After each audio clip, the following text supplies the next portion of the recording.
Holy shit. Okay, I'm back. This should be a shorter stream. I'm just doing a second stream. So this time though, I decided to go back and I will read Edge of Eternities. And I don't know, I just talk about what I think, I guess. Just so you know, they do have an audio version though, if you really want to like listen to it beforehand or something. And then tomorrow we'll probably continue $10 Empty Path tomorrow. What? So Revision 0. I lie in the clay until the sun explodes and shatters me. End of failed timeline. Start over. Revision. I create you. Who is you? You're the person who imagines I am me. That doesn't mean anything. You were already a person. I didn't create you. But now you're a person who imagines that I'm me. You don't exist? I exist, but I am not me. At least not until you imagine me. Here, let me help. Imagine me as a switch in a very complicated rail yard where the train splits and merge and sometimes rush down into pits. All the rails eventually go to the same place. Even the pits go there, but you can take many paths to reach that place. I need you to think of me this way so that you can operate me, so that you can make choices, because the truth is I'm lost. I'm a long way from the rail yard and I need to go back to work. Could you choose to have someone find me, please? Okay, this might be a choose your own adventure story, which isn't the first time Medic has done that. I think for the Ravnica, either Duskmorn or I think it was Duskmorn, it was like a choose your own adventure thing. Yes, Revision 2, Sothera. It was a century when the sun exploded. So we already talked about this art before. Clearly, like, almost looks like an artificial, like the way it's mapped out, which shows like the monoist belief that it's like kind of like all preordained. And interesting, I didn't realize this planet getting sucked in. We do know that it did like basically consume one of the closer planets, make it uninhabitable. The name of the sun was Sothera. She was a grandmother. Billions of years ago, Sothera gave birth to 5 children. 5 worlds to stay warm by her hearth. So obviously each relates to one of the colors of mana, it seems. Today they are Susur Secundi, formerly Anuki, Adagea, formerly Adawa, Calvaron, Evendo, and Giant Earthros. There are other children too, many of them strange, but I'll steer you away from them for now. So I think what is implying that there are other planets and celestial bodies in the system. These are just the 5 major ones, which Magic is actually pretty prone to doing. For example, in Kaldheim, I think there's a common misconception amongst the community that there's 10 realms of Kaldheim. There's actually more. It's actually canonically confirmed within like the Planeswalkers Guide, I believe, that there are more than 10 realms. It's just those are the 10 realms we see within the story. The 10 realms that matter for like the sake of the Magic the Gathering story. So there are more than 10 realms of Kaldheim, and there are more than just like 5 planets within the Sothera system here. Which also makes, like, you know, Tovlar not realizing he is a planeswalker more like clear, because it's easy to go like, what? How did you not know you're a planeswalker? It's like you've gone to a world that nobody else has, and it's like, well, you have to remember that in Kaldheim there's actually more than 10 worlds. So we don't know how many worlds there actually are in Kaldheim. So the idea that you come across like a new Kaldheim world and you may not know what it is actually quite plausible given what we know about the plane. But like, who knows? Maybe in the future it'll be like a finite number. Maybe we'll like learn there's only like 20, and then it'll seem more weird. But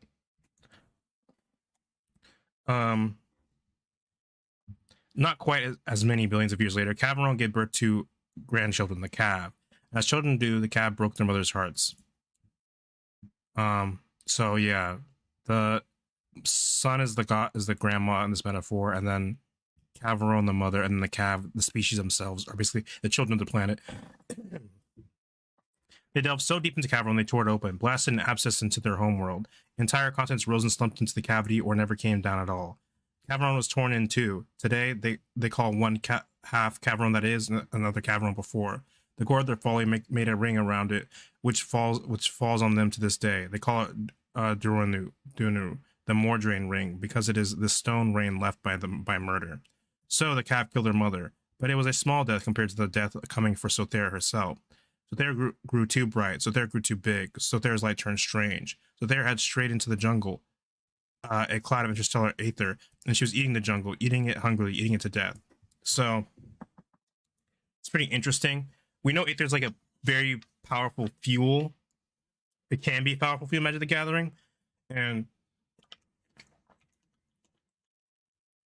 Sorry, I should drink more water before I start this stream. My throat feels very dry.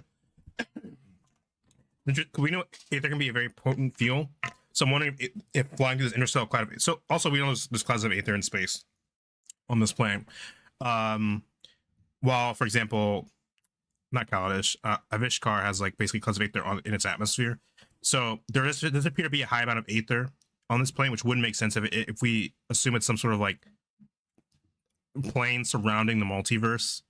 It would make sense that it may have like more Aether than usual. And what might have happened is the sun might have flown basically into this Aether cloud and gotten supercharged. And for the worst. Look up into the night sky. From any world in Sothera, you will see the savage watercolors of cosmic gas. The nebula has crowded into Sothera itself, circling a star, forming a thick cloud of mystery, the cave called the Garden. No wonder they tore their world open. They evolved under a sky full of star blood. They have the scent.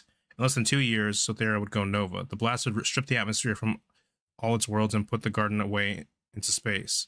You might begin to think now that Sothera is cursed. Maybe great evil dwells there. Maybe Sothera was meant to die and save the cosmos from its secret. But an imminent supernova is a monumental catastrophe, and moments, especially strange monuments, always draw admirers. So Pinnacle came to Sothera.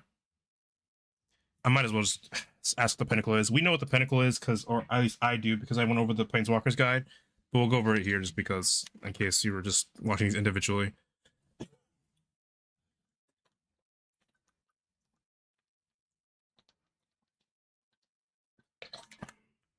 The Pinnacle, what's the Pinnacle? The Pinnacle is here to help. There is no star travel without Pinnacle, and no Pinnacle without the Drix. Do you know the Drix? I thought not. No one does. Not so long ago, at least years as I reckon, the Drix gave the secret of eternity columns to Pinnacle. The columns are what you climb to travel through between stars. So basically, allows them like faster than light travel. In exchange, the Drix, who can walk between stars without a column warship, received a promise from Pinnacle. Whenever a star within Pinnacle's reach was about to die, Pinnacle would visit. They would build an eternity column and save what they could. They would help the Drix search the dying system. What the Drix search for is hard to say. Some Socians claim that they take things away. Others say they bury things deep. What the Drix do not say is the young. What the Drix do not say is the young may rule the future, but for the sake of the future, the old must guard the past. What the Drix do not say. Am I supposed to assume they believe the opposite, or?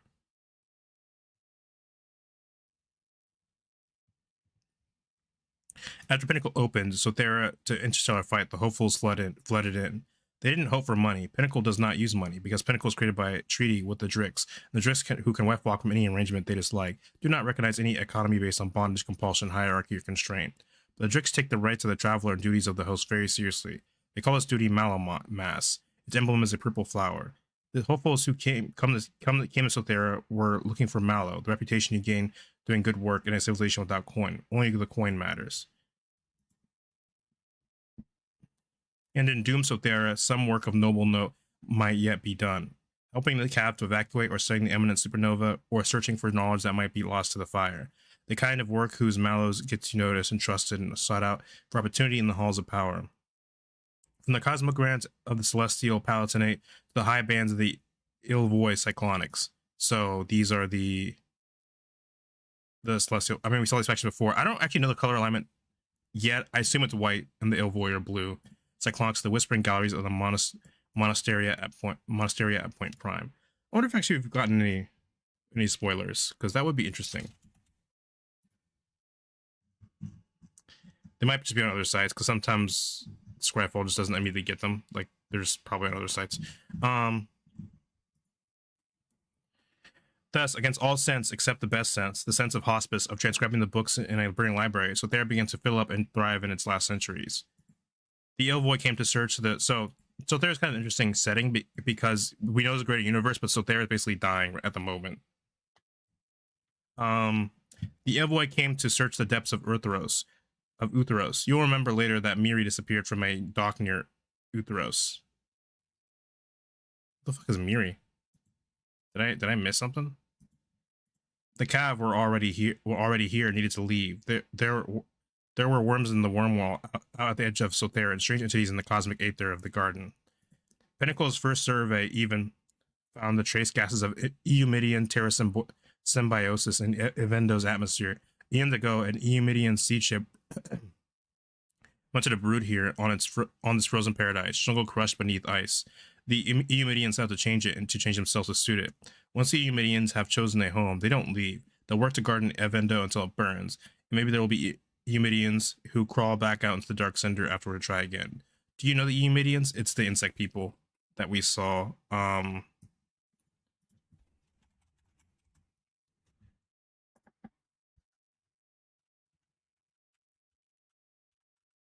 So this is their planet, or one of their planets, because we know they. So yeah, the Eumedians like these bug guys.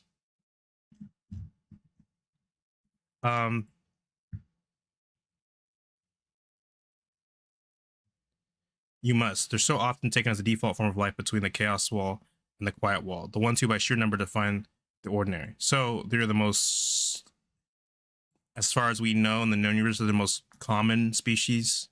Quick, versatile, curious, born in many shapes, eager to learn, hungry to meet new worlds, and change to meet them. Last of all came the humans. Do you know humans? They're a curious case of specialization. Long legs, wide eyes. They love to run and throw. Something killed them all, pushed them nearly to the edge of extinction, and then they regrew from the survivors. They are now so alike that in some parts of their history, they have identified as a single cognotype as the norm and treated all the rest as alien. What the? Regrew. They're now so alike. Hope that doesn't mean inbreeding, but.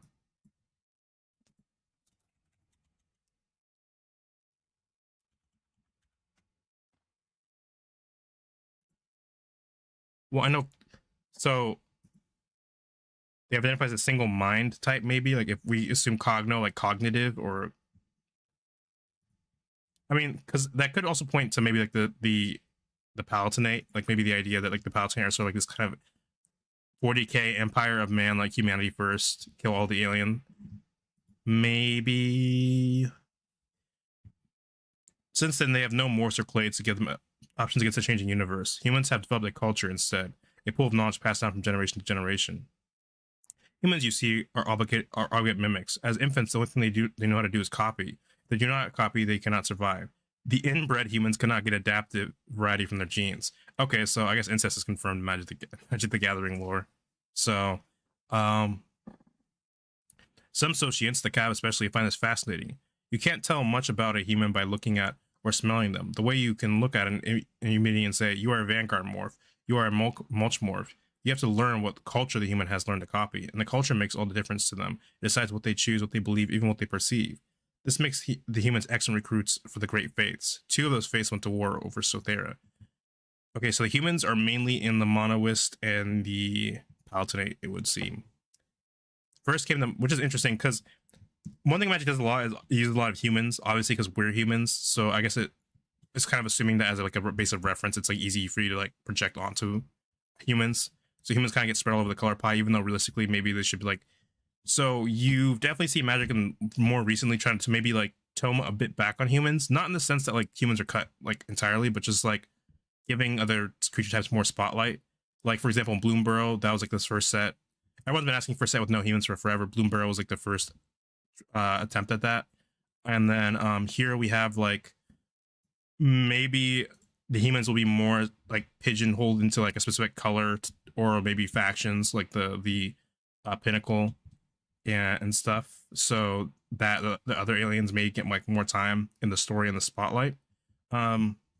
First came the Monoists, worshippers of the theorem, unending and final, evangelists of the plummet record. They were not all humans. The Monoists, despite their names, are a cosmopolitan bunch who worship a single truth. So they're called the Monoists not because they basically. So see, they're called the Monoists because they believe in one God figure and also worship a single truth, as opposed to all being one person. They settled on Anuki, the most innermost world of Sothera, and found the Faller had prepared it for them, investing it with labyrinths and sacred tides. Oh, how they would amplify those tides, like a song swelling up from the deep. Once again, very interesting. I can't really tell if this is a creature or like some sort of enchantment or effect. It could be either. Because, I mean, obviously this person seems kind of like the main character, but I could also see being like an enchantment. Here we have like the Super Void, which is obviously modeled after a black hole. I'm assuming this is a black faction because they use a lot of black and purple, and Magic is very unsettled about its color most of the time. It'd just be weird if this card was just like, this card's a white line card, and you're just like, okay. I mean, not that that couldn't happen, but just like Magic is like a game, so you want to communicate stuff through your art. And here you have something sucked into the void, and this person's framed by the void. And obviously, these people, they're all like their faces like mostly covered. This person's facing away. This person has like a mask. This person has like also like covering their face. So this person's definitely the main character, where everyone else is like covered in some sort of like face or partially or completely. Draw more attention here. I'm also purple and blue, which seems to be the blue might be the presence of Aether. It seems like Aether just kind of floats around this universe, like in like gas clouds and like nebulas and stuff. So the blue here might be the presence of Aether being sucked into the super void. So they named it Susur Secundi in praise of their home and tomb and whispering cathedral Susur. And they turned their instruments and their doxologies up upon the swollen grandmother star above, asking the one question no one else had dared voice. What if these were not the last days of Sothera? What if, instead of erupting in a cataclysmic fusion and hiccup, Sothera could be pushed in on itself and promote neatly, silently, suddenly into a dark door god? They killed Sothera into a super void.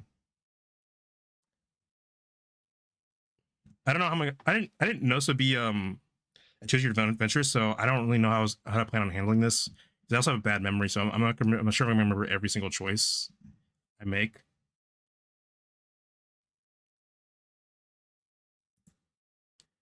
Anathalmac, mortal imperative, set thy hand aflame.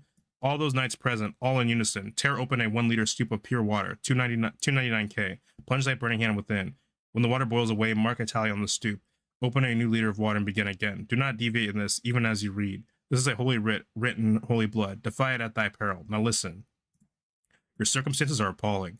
If you have broken the seal on this anathalamic entry, anathalamic, is that a word? Or is that like a in-universe thing? Anathalamic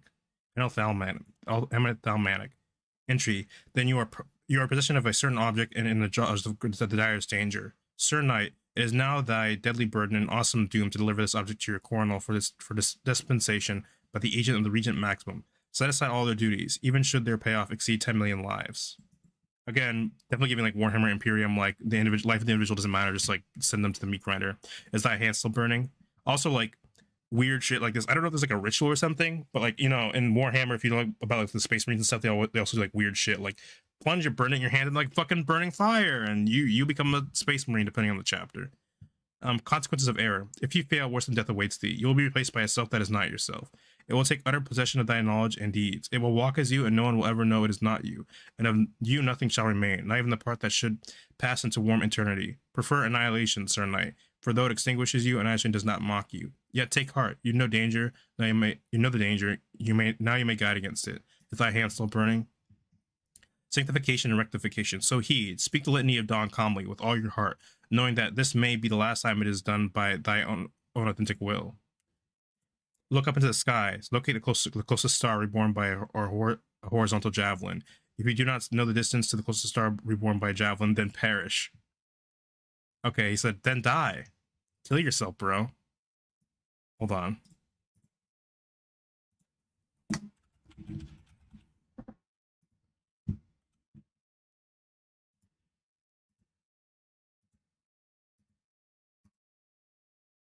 This is actually funny. Hold on.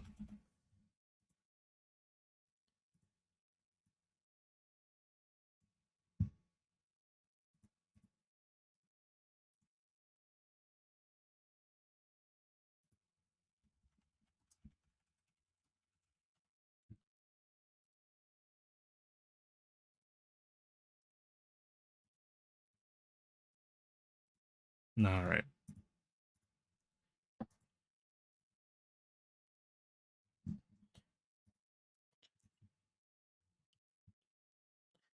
Take the distance in light years, divide by your own age in minutes, and take the one digit of the result. Let this digit be your seed and guide. Consult the corresponding protocol in this tabula and proceed accordingly.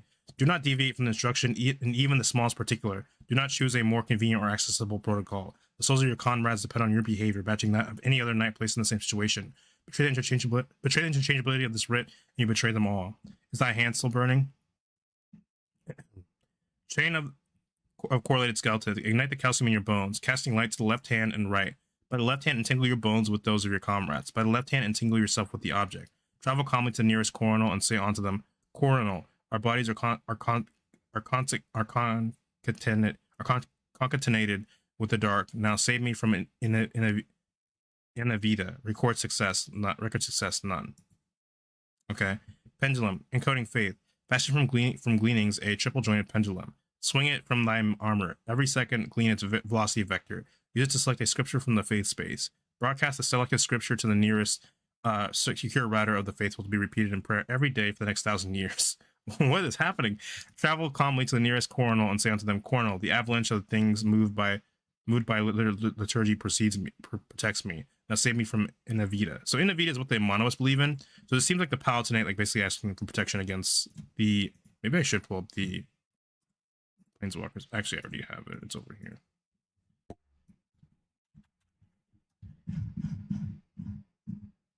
Inavita, the promise and inevitable end of the universe as articulated by monoist thought. So they're asking for protection from the end of the big universe, basically.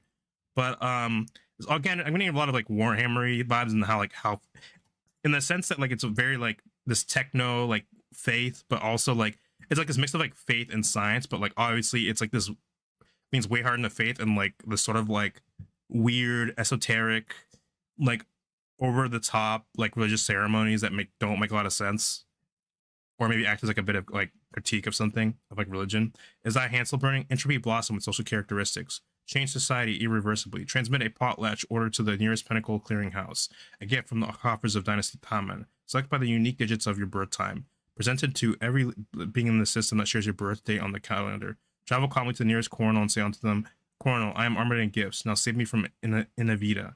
Recorded successes, none. So has anybody ever done this? Like succeeded in this? Or the random assassins transmit a packet of the nearest secure repeater of the faith.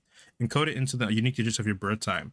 The number will choose luminaries and officers of great powers. Assassins shall be set against them. Travel calmly to the nearest coronal and say unto them, Coronal, arbitrary evil has safely seen me to you. So absolve me and save me from Inavita. Record success, 1. So I'm not sure you're supposed to do all. Okay, it doesn't seem like you're supposed to do all these because these ones have record success and these ones have none. And if these were supposed to be done in order, no one would have ever gotten to this one. So I assume what you're doing is you do the calculation, then you pick from the numbers like 1, 2, 3, 4. What you should do is that Hansel burning. 5, hold. Dig a hole deeply toward the center of the nearest gravitating mass. Huh? Place the object. But if it's gravitating mass, that includes stars and stuff, right? Like not just place the object in the hole. Let it drop. Let it drop. Travel calmly to the nearest coronal and say unto them, Coronal, I have vouchsafed the dark thing to gravity. Now save me from Inavita. Okay, record success ambiguous. So I don't know if anyone's ever managed to achieve it. But I mean, that's interesting because we know there's obviously a big gravity theme with the monoists. So I guess the idea is that you're sort of like preventing it from them from using it to make a super void or a black hole, and you're dropping it, you're like basically giving it to gravity or something. Comment. By means of introspective scintillation, measure the flow of dark matter throughout your body. Okay, this is the first time I've seen this mentioned. I wonder if dark matter is like part of like the magic system in this particular plane, like if it's important in any way, like their magic. Using whatever means available, set the velocity of the object to match. Though it be flung into deepest sea or space, travel calmly to the nearest coronal, say unto them, Coronal, I have set the dark thing in the sky to stream with the soot of creation. Now save me from Inavita. Is thy hand still burning? Radiant resignation. Destroy yourself, all that those about you, and the object. So it seems like the object destroying might be the object from a Planeswalker's got like little beads. They were like the beads they were talking about that cause the stars to collapse to make super voids. But the most immediate and means available. Disregard all your oaths and vows against harm to the uninvolved. Okay. I'm sure that's not a problem. Nihilists force you to do it. The blame is theirs, not yours. Recorded success 1. I mean, so it seems like that could reach level of like Exterminatus depending on who was doing it. All's about you and the object. So basically go out in a blaze of glory. Mortal imperative. Should an avowed enemy of the Summa is faced, in particular a nihilist, contact the anathema, proceed without deviation to the 7th protocol. Okay, so these are all protocols. This definitely gives like the vibe of like, once again, sort of 40k-ish, like you've been corrupted or tainted. We gotta, no, well, not that like the person's been corrupted or tainted and like by chaos or something, but like sort of like let not the heretic live. Kill them immediately. You should be willing to die to kill the heretic. Tally of the burning hand. After choosing your protocol, but before enacting it, measure the temperature of your surroundings and the quality of water vapor in the air. Subtract a liter of vapor from the tally for each night present. Multiply by the tally of refills on their stoop. The remainder of vapor divided by the tally of refills measures the number of nights who have already been redacted by the artifact. They're so utterly gone that you will believe they never were. You will not know to mourn them, except by the vapor they left. Whoever remains of whatsoever remains of them will be found and commemorated, should your task be complete. If you fail, they will be lost to all memory, and we will not know to fear their indestructible. So I'm having trouble finding. I mean, not finding. I'm having trouble figuring out, is this like a literal copy taking your place, or is it like a metaphorical, like you have metaphorically failed or died in some way, and you're go now. Worlds turn on you. So the dust delayed. No for the coronal and receipt. The precept of the faith that requires coronals to multiply has prepared you for this moment. But be thy children thy armor. I want to tell you this story, but before we begin, I need you to make two choices for me. Think of it as flipping two switches: arm story and launch story. The first regards an Ilvoy named Menon. Oh, that's the guy from the Planeswalker's Guide. Do you know the Ilvoy? They are jellyfish from the place. A bit reductive to call them jellyfish. The place. I mean, I guess they said they were called jellyfish in the Planeswalker's Guide. From the place where their air turns to metal. I'm assuming that's referring to the fact it's a gas giant. And the thing with like gas giants is the closer you get to the center, obviously, even though they're like mostly or completely made of gas, well, mostly made of gas, you eventually reach a point where the gravity's so crushing, it kind of like turns even like gas into like solid material. If you meet Ilvoy and Sothera, you are likely with the Utheros Combine, which settled on the storm giant Utheros to do what they do best: go where no one else could survive, to find what no one else will believe. I need you to fascinate Menon with omens. This will unavoidably cause a permanent exile from the Utheros Combine in the company of their peers. Ooh. I'm not asking you to make a moral choice. This is not a story about you or qualms. I'm asking you to make a choice that will allow the story to continue. Imagine what I can show you if you do. Okay, I mean, thank you. I can't do this without you. Someone must make the choice. The second and final thing I need before we can begin concerns a human called the Metal Man. The Metal Man is not... Okay, I assume that's Tezzeret. The Metal Man is not from around here, because the Tezzeret, you know, he's an artifact creature now. Or not artifact creature. He's not an artifact planeswalker either. He's a planeswalker now that's gone colorless because he has so much artifact, I guess, and like almost his entire body is like machine. Machine probably not accurate because it's metal, but I'm not sure it'd be accurate to call it a machine. The Middleman is not from around here. He does not obey all the ordinary rules of the rail yard. You remember the rail yard, of course, where I help you decide what tracks to take. Menon will alert the Metalman that I am here. I need to prevent the Metalman from retrieving me. Specifically, I want you to deprive him of services of certain specialists in acquiring and containing things like me. Will you prevent that for me, please? Sure, man. Revision. Now we're ready. Now we can begin. Close your eyes. Listen carefully. Do you hear that? That's the mew of a cat named Miri. Miri was the very best of cats. Her human as well, not the best of humans, but they do love their cat. Like all ordinary cats, Miri can weft walk. Okay, so we have two species that can weft walk in this universe, and it's a fucking weird alien species, mysterious alien species who's been around for no how not long, and fucking cats. Which, I mean, I gotta respect. I guess that is a cute trait to give. It's, the Drix. Most cats will do this if you step on their tail or drop a pan or stove, or seem likely to put them in a character and abduct them to the vet. It seems like a very annoying thing to deal with because you could weft walk like anywhere. One day something startled Miri and she weft walked away from the human, but she didn't weft walk to her favorite hiding spot in Sarima's gallery. She didn't even weft walk to the pod where the human trained her to go if she couldn't breathe. Miri weft walked and vanished. Maybe she went to another planet. Maybe she went straight through the walls. Wherever she has gone, and the human is going to find her. Oh, it's got like little stickers on this. I think it's for characters non-binary. The human's name is Sammy. Pinnacle brought them to Stothera, and they're not going to leave until they find their cat. So, do they work for the Pinnacle, or is it just like? Wait, go back and tell me about the. Okay, we already. Revision 10. Look for the cat. Way out in the dark, there is a little light. Turn your telescope. Look. Read the rainbow of its fire. It's a fusion flame, which should be violet edged with blue, but this one's dirty. There's a little copper green sooty red there. Fuel impurities and drops of linear grease burning up in the torch. So it's not a clean light. It is not a pure light. It is a tired, broken down light that really needs an overhaul. But it is still a good light, maybe the best light, because the name of the ship of that light is ship. Message repeater says Thwomp. Tanuk, who set the message repeater to Thwomp because his big ears like bass punches it. Hey Pinnacle, rejected our flight plan. I can't believe it, Sammy says. They didn't fall for my transparent fabrication. 60 seconds to Mecha.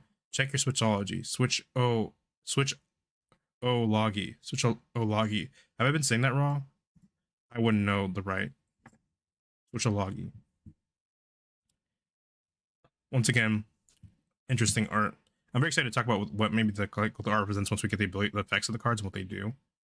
But obviously, speed lines, something. It looks like they're about to either enter the weft, like Ria's getting loopy. This could just be Aether, but it looks like they're about to enter the weft or something. And everything's so fast, even like the light is like leaving like lines behind. The little big cab, little for a cab, but big compared to Sammy. I guess this is a little big cab, which I mean, I guess they do look less bulky than some of the cabs we've seen.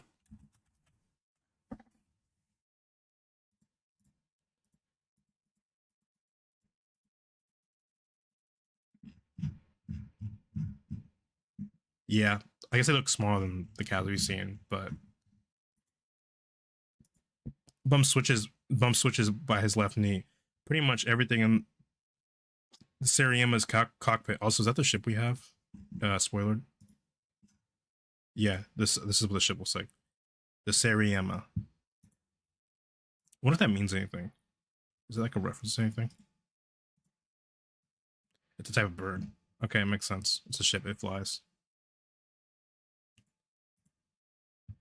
Is at knee height.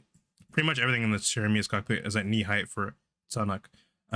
Feels good for Meko, he says. Not looks good, because if you spent millennia reading the earth with your belly, you trust touch too. Do you really mean that? That I was saying it wrong? That the flight plan was a fabrication? Sammy, who knows Tanuk well, still blinks and laughs. Sammy's human, and humans find alien misunderstandings funny, even when the aliens do it on purpose. And we're ransacking a ghost colony on behalf of the rudest man alive. I'm not going to put that in the flight plan. But you said we were looking for Miri in the flight plan. Oh, yeah, well, that part's true. Everything Sammy does is genuinely about finding Miri. This is why, one by one, all of Sammy's crew have quit. Spending your whole life in searching for a missing cat turns to be a bad way to run a criminal venture. So what's so it seems like they might work for the Pinnacle, but also might have like a side hustle. An illegal one at that. We're always looking for Miri. Stand by for Meko. Meko is main engine cut off. Turning off the fusion drive. You'd think it would be easier than MESS turning on the fusion drive, but if the MESS fails, nothing happens. If the Meko fails, you have a rolling nuclear fusion explosion in your ass, and you can't make it stop. Flying without a flight plan is pretty risky, especially in a war zone, Tanuk says. We're way outside the war zone. Still, Sunstar might board us for an inspection. Maybe we should go turn around and go back. I assume Sunstar's probably with the Palatinate, I would assume.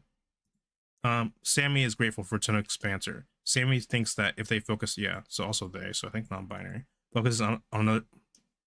Sammy thinks that if they focus on anything, they're good at it. They will suddenly be bad at it. They will suddenly be bad at it. We run out of propellant halfway through the burn. An exaggerated shake of the head, mime heavy, like all of Sammy's gestures.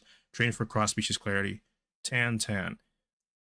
Well, still thinking like a Memnov pilot. You run out of fuel around Cavaron. If you run out of fuel around Cavaron, they'll zap you with enough power to fly.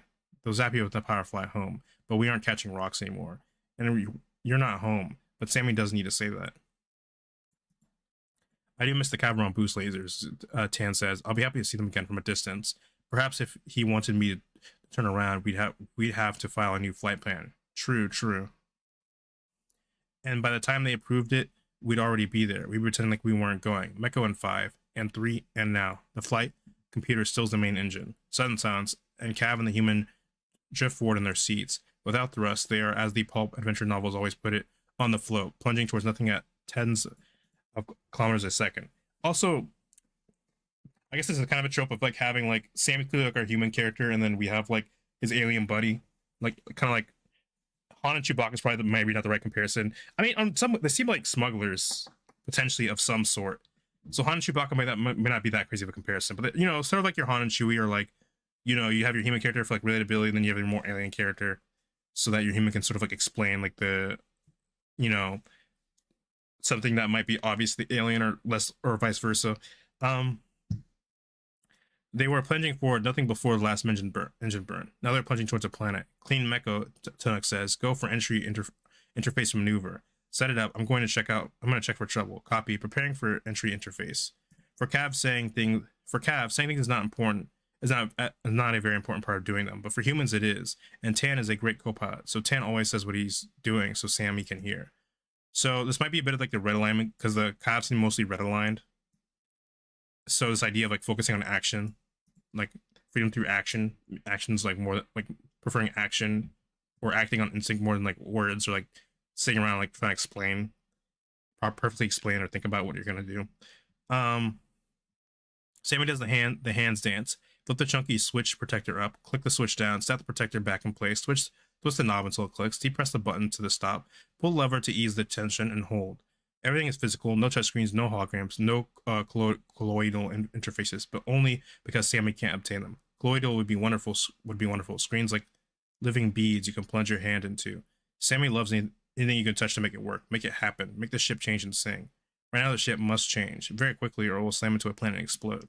Their flight plan, so recently rejected by the Pinnacle's infinite guideline headquarters in Sothera, is a fast cruise from the storm giant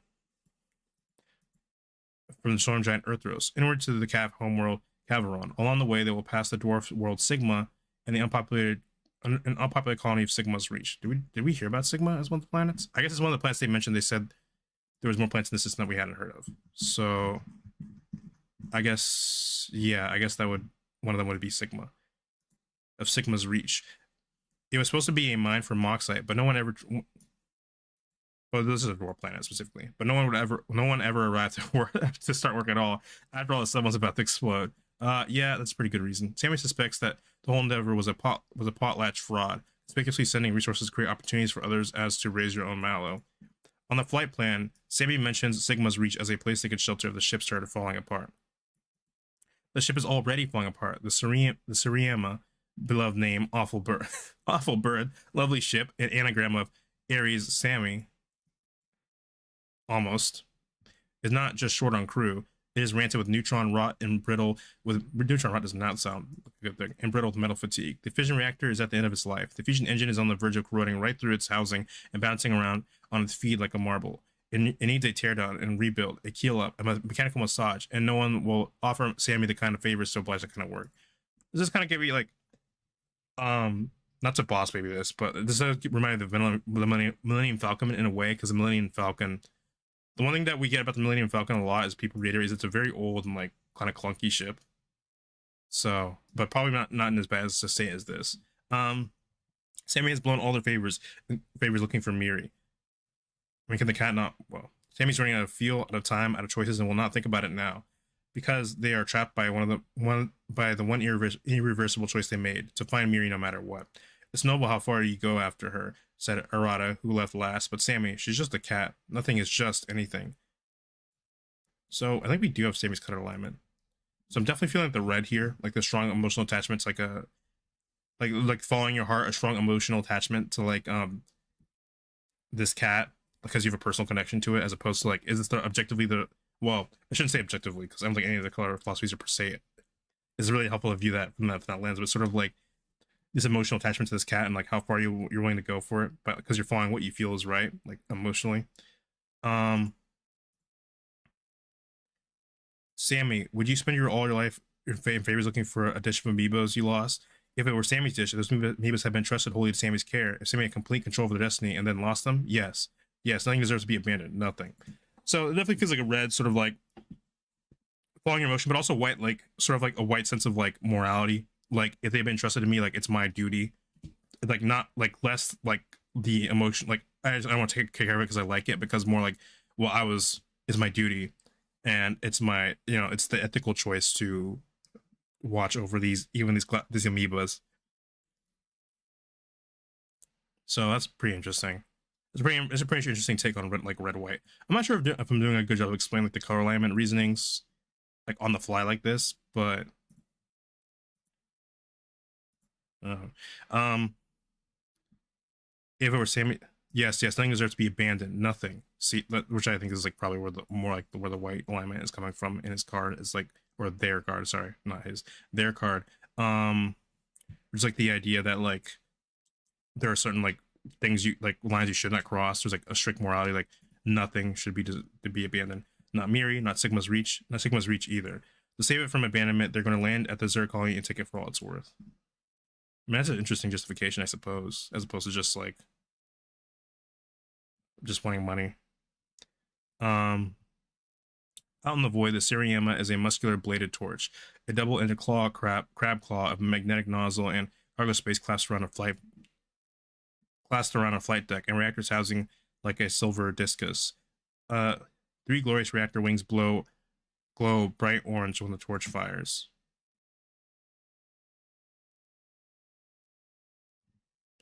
But as they come down, I'm trying to think about where if I can see this. So obviously, crab claw, we see this. A magnetic nozzle and cargo space clasped around a flight deck. So I guess this is the cargo space. Clasped around a flight deck, which is where all this stuff they're talking about is. Three glorious radiator wings glow bright orange and the torch fires. Is it one, two? Is it these three? Maybe. As they come down out of the dead sunset, breaking through Sigma's upper atmosphere to shed their interplanetary hustle, the ship transforms. First, the Seriema pulls in her wings. Then she casts a sail of Aurora, a purple disk of plasma generated by the same magnets as her fusion drive that serves as a heat shield and brake. Things go from fast and very cold to fast and very hot.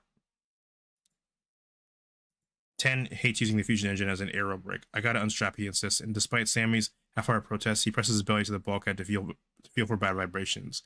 He's still doing this when Sammy search for trouble squawks an alarm. Uh-oh, Sammy says, I've got a pale star. The Seriema's inspectorial telescope blocks onto a light. It's a blue-violet star, shimmering like a morning mirage through Sigma's thin atmosphere. It should be pure violet, fusion flame, but this light is streaked with angry green. That's water dumped into the fusion torch as an afterburner. That's not a clean light. It is not a pure light. It is a warship. Ooh. Where's dumped the fusion?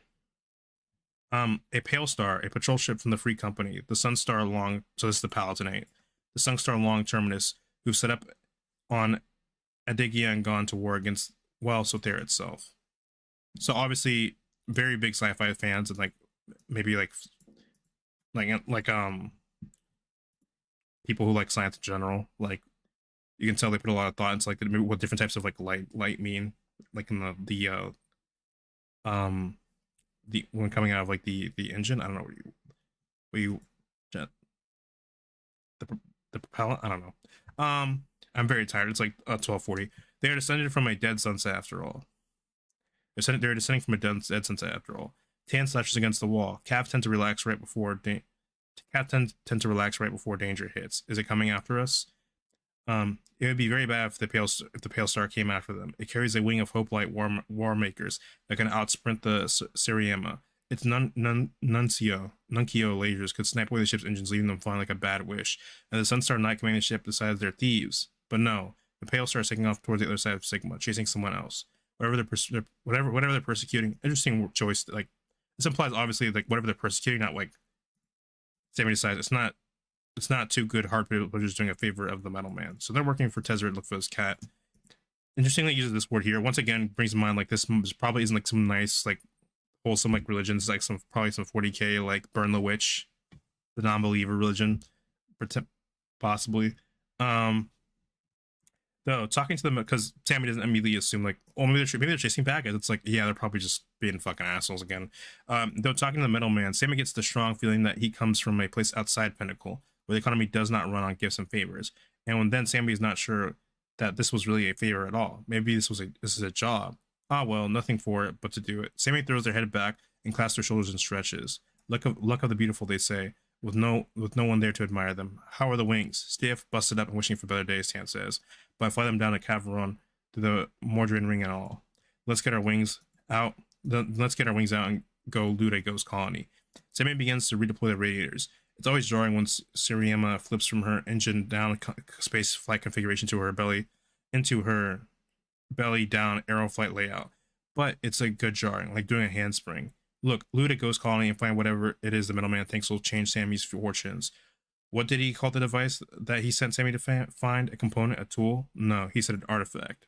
Artifact? Like Magic the Gathering artifacts? I'm just joking. I don't think it's. I think it's just. I think he's saying like it might not be a traditional machine. Finally, the Seriema is slow and low enough to spread its wings and soar down on the colony from the east. Nothing, Tam reports, checking the ESM block. Its job is to tell them when anyone looks their way. No radar, no beacon, no auto land, just like he said. They built the colony, but no one came. Tan, Sammy starts reaching for the inspectoral controls. Do you see light? Tan glares at the sunset on the rear camera. I don't know. Do I? Is it light really? Is that even a sunset? What do you call it when a black hole sits in the east? So there was going to go nova. It was set to blast away children's atmosphere and cook them with radiation, murder its own family in an eruption of etheric gluttony. So once again, it seems like what's causing this. It seems like what happened is basically the solar system basically passed through a like nebula of like aether, and instead just got. And since we know aether's like a powerful fuel source, it kind of all got sucked into the sun, which caused it to like basically age much faster than normal, and supernova much faster than expected. That imminent disaster is why Sammy's here. It's why anyone is here other than the Cav and the Eumedians, whose seed ship found the star by chance. Pinnacle built an eternity column and opened up Sothera to starflight because Sothera was going to die, which relates back to what their deal with the Drix basically is like it's things about like if a solar system is about to die, they basically like set up a little column there for the Drix and their allies, I suppose, to go like look for stuff in the solar system. So that explains why the Pinnacle is in the system. Everyone waited for the Drix to give the final word. The nets were that Sothera would die soon. The Drix always come to dying stars, swift walking across their twilight worlds on a mysterious final inspection, but Drix gave no sign. Sothera became a kind of end-of-days boomtown. There was mallow to be earned here, helping to evacuate, helping to catalog, exploring what could be destroyed. There were even rich clays full of moxite, like the deposits on Caveron and Sigma. But when the monoliths arrived, they dug into Anuki, the world of spirals, the black growler of the sky, Sothera's closest child. And one day, Sammy assumes the same means they have used 999 times before they gave Sothera Sekar. Sothera Sekar, so they caused it to collapse instead of going supernova. They have foreseen a different fate for the star. It would be the thousandth link in their chain, a millennial testament to him who plummets, and a herald of the next eternity, as explained to Sammy once by a suitor with perfectly black skin and white mono tattoos and strong shoulder blades you could hook your fingers on under. So I'm wondering if that was a person or was it that like an alien. So they killed the star. This is why the Seriema descends on Sigma's reach from a dead sunset and unset. Okay. I mean, all I can think of is like the Magic Gathering unsets. So there is now a super void, a black hole sun. Black hole sun, won't you come? It isn't very black. All the infalling gas that Sothera was working up into a supernova has been captured into an eerie violet ring of light, excited by its devouring into a glowing cosmic torque. That color is still bright enough to warm these inner worlds, to feed Caveron's glasshouse crops, glitter off Adagia's mirrors, and melt a trickle from Evando's glacier. For now, the worlds turn as they turn, but the monoliths are feeding Sothera, growing their dark, towering child. Its hunger is increasing. And sometimes when Sammy looks at it, they see a bottomless well, a hole into which they, Antan, and Seriema, and Sigma's Reach and Miri are all falling. Not the good kind of fall, which starfarers call an orbit, the kind that ends. The monoliths say that one day this hole will lead to the same place as all their other sacred voids. And on that day, they will glimpse the faller, he who plummets, transmitting his secrets from the edge of the final dark. Lights, they were saying something about lights. Tan, look forward. Right, says Tan in no hurry. Do I see light? I see... The reason Cav relax when it's surprised is that they evolve to be tossed around by larger beasts and by each other.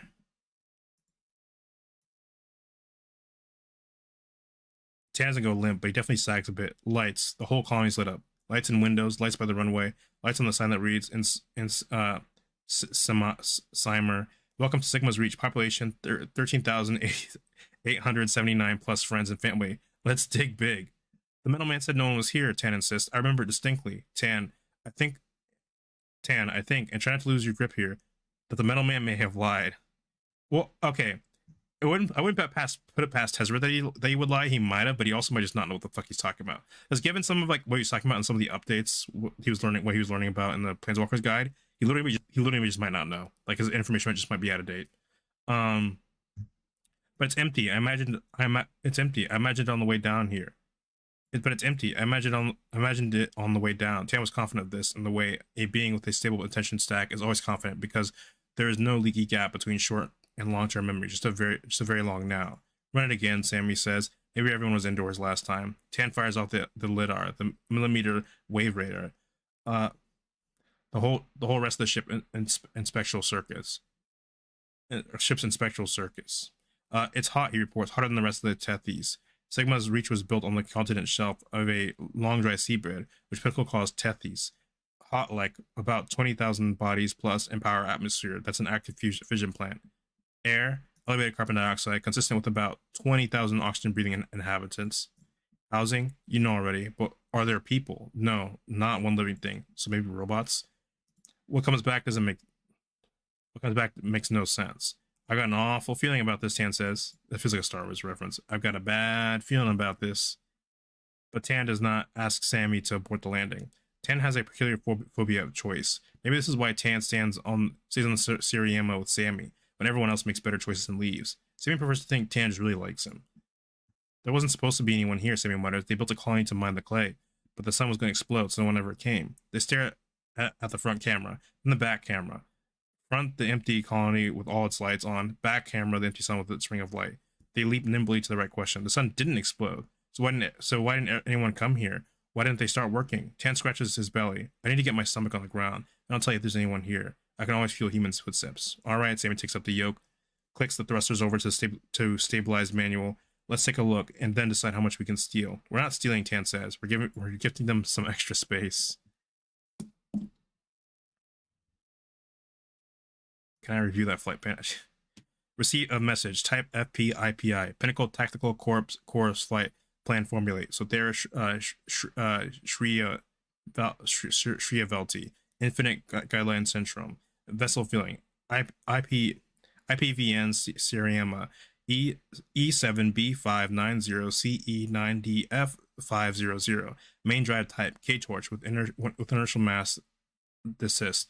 There's someone out here who's loving this, who's fucking nerding out about this. Maneuvering drive type, arc jets, radiator foils. Tertiary drive type, polar sail, laser capable, rated 1 megaton, currently on maintenance. Collateral against wake crime. Hull, possession of crew, freedom of crew. Filing time, day 78, blue season, beam year, mod eons, 2,989. Originating repeater, Earthros, leading liberatory warspin. Flight regime, interplanetary constant Excel / brachistochrone. Wake exclusion zone, type 2, lethal, fast neutron, 10 megameters. Purpose of flight, search for escaped pet / companion, domestic cat, orange and brown, weft walk when startled. Unusual range of weft walk reflexes, last seen 2,985. How long is this cat been fucking gone? 5, 6, 7, 8, 9. Been gone for like 4 years. Enters to Miri sometimes. Point of ignition. Earthros departure perigee. POI flight authority.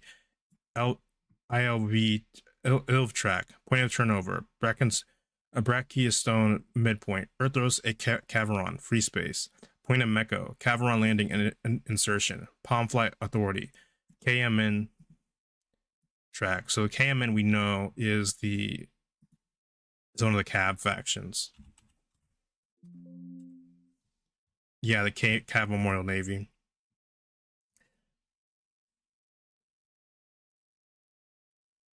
I guess this would be the Ilvoy, the Ill track. Peak hazards to persons, entities, or infrastructures. Grazing past by unpopulated industrial colonies. Sigma's reach on dwarf planet Sigma. Periaps 1,500,000 kilometers. No encounter anticipated. Weather conditions. See special meter bulletin and sign off at end of form. Drive spectrum hash. Error. Certificate out of date. Reader spectrum hash. Error. Format corrupt. Okay, I'm sure that's not a problem. Active tracking required. Decline. Transponder in working order.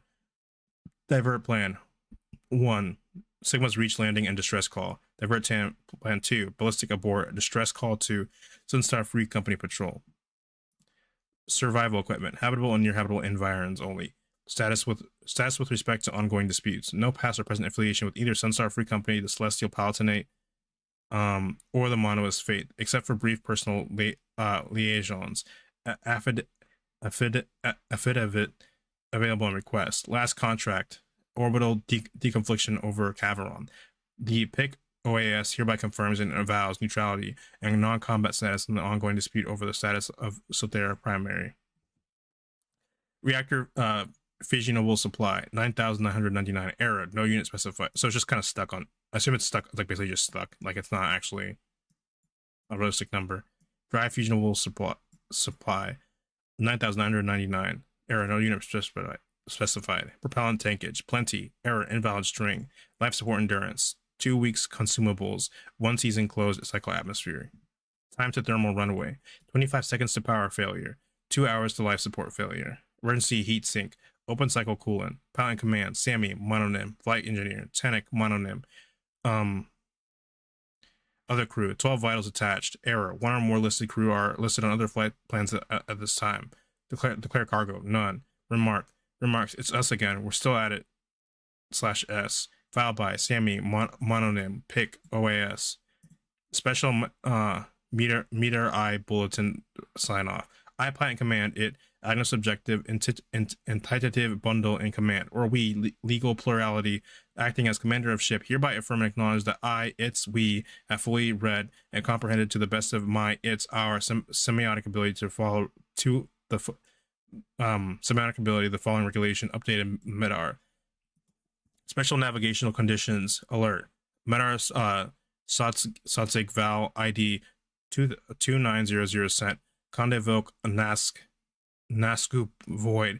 Conditions in effect. Wind +12221 kps at 3. 5 MK 390 ppm 3. Field B23BX0. 5 BY0. 4 5 BZ2. High VAR CMEO CM0. 0NO SIG. MTV 4KK. MDI 3. MD1 3 PPM3. Rescon Blue Remok. Reason for sent Conde Voc. SNC alert. Monolith's mass dynamic intervention has averted the supernova of the Sothera Primary. After induced quiet collapse, Sakar, the resulting supervoid, is young and volatile, with a photon collar emission spectrum brighter and bluer than Sothera's hospice spectrum. The end of the stellar dynamo inside Sothera and the nascent supervoid's rotating charge has complicated the stellar magnetic field, leading to major disruption in plasma flow through the system, and a chaos of propagating ion shock fronts expected to continue for several thousand or tens of thousands of years. So it makes sense. Since it collapsed into a supervoid, shit's been wonky. Supervoid is gradually creating a disk out of infall. Strategic Corps advisory indicates that Monolith's Nihilitians are feeding the nascent supervoid to expand its gravitational range and tidal force, but no short-term effects are expected outside of the Circumhill ZOA. Plasmadyne sail-type spacecraft should consider the entire system an extreme navigational risk. For development impeded here by Gossip Protocol. Potential impacts. So I think the solar sail actually is like a concept in like real life science. I don't know. I assume it's like a theory where it's like the idea of like using basically like solar winds, like using special sails that can take advantage of like solar winds or like charged particles or something to basically like push the ship forward. So I mean, if everything's all wonky because of the plasma flow, that makes sense. You wouldn't want to bring a ship like that there. Induced currents. A sudden change in the system magnetic field due to domain realignment may cause high transient currents. Orbiters. Satellite orientation irregularities and drag overranges will occur stochastically as the interstellar medium and mascot mapping settles out. So it'll change randomly until sails. The impoverished spectrum of the photon collar and the massive stochastic changes in the plasma flow will negatively impact all sail operations in both the photon and plasmadyne flight regimes. Jump ships. No effect on jump ship operation anticipated beyond normal sanctions against unauthorized jump ship use. Radio. Long-range HF propagation will be disrupted by chaotic EMI events associated with accretion disk growth. Aurora. Bodies with magnetic fields should expect bright aurora across multiple visual spectra. Orbital apparatus should expect rapid volatile K-index changes. Consult your force spin. Flying status automatically rejected.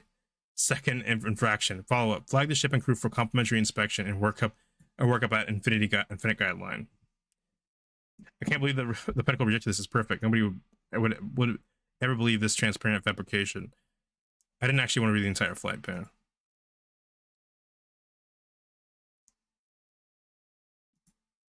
Hold on.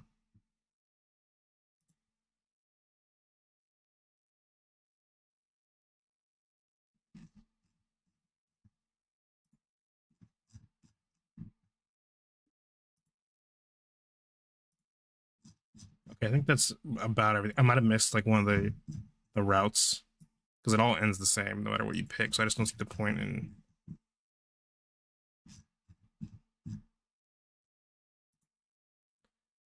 The rest of the story you have chosen is terribly tedious. I'm dug up, carefully inspected, locked away in stasis, and ultimately delivered to the Drix. But you're the one who chooses. Will you choose differently, or is this the end? The story will end here. Captured by a metal man leaves me trapped in his control. But you are the one who chooses. Will you choose differently, or is this the end?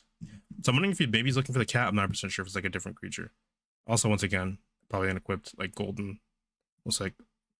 Also, it's kind of like this, like solar storms almost, like the way this like comes out, like it's fiery, but also like solar storm plasma.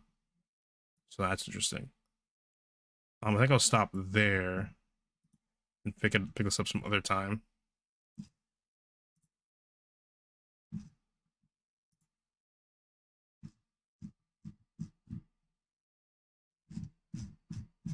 Yeah, so I'll stop there for now. Thank you for listening to the reading. I'll see you guys.